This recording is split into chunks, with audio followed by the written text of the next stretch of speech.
എങ്ങും വാളുകൾ കൂട്ടിമുട്ടുന്ന ശബ്ദം. കുതിരകളും മറ്റു മൃഗങ്ങളും കുതറിയോടുന്നു. ഉഹദ് യുദ്ധം പുരോഗമിക്കവേ ഒരു വാർത്ത പരക്കുകയാണ്. ഖുതില മുഹമ്മദ്, ഖുതില മുഹമ്മദ്.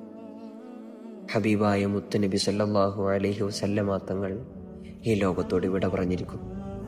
സത്യത്തിൽ ശത്രു സൈന്യം നിർമ്മിച്ചെടുത്തൊരു വാർത്തയായിരുന്നു അത്. ഇതറിയാത്ത മുസ്ലിം സൈന്യം അവരുടെ ധൈര്യം ചോർന്നു പോവുകയാണ്.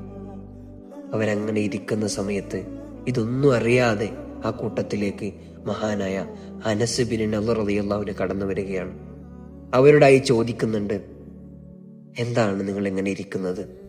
പൊട്ടിക്കരഞ്ഞുകൊണ്ട് അവിടുന്ന് സ്വഹാബത്ത് മറുപടി പറയുകയാണ്, നമ്മുടെ മുത്തുനബി സല്ലല്ലാഹു അലൈഹി വസല്ലമ തങ്ങൾ ഈ ലോകത്തോട് വിട പറഞ്ഞിരിക്കുന്നു.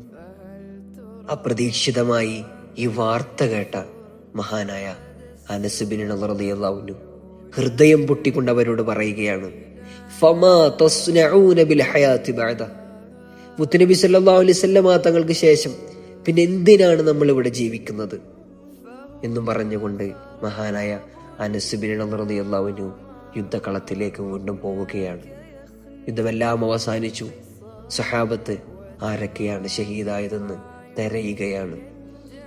കൂട്ടത്തിൽ അതാ മഹാനായ അനസ് ബിൻ നളർ റളിയല്ലാഹു അൻഹു ഒരു ഭാഗത്ത് ശത്രുവിന്റെ വെട്ടേറ്റുകൊണ്ട് രക്തം വാർന്നൊലിച്ച് കിടക്കുന്നു.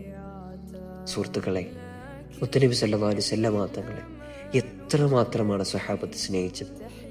അല്ലാഹു തആല നമുക്കും ആ മുത്തുനബി സല്ലല്ലാഹു അലൈഹി വസല്ലമ തങ്ങളെ ആത്മാർത്ഥമായി സ്നേഹിക്കാനുള്ള ആ വലിയ ഭാഗ്യം തന്ന് അനുഗ്രഹിക്കുമാറാവട്ടെ.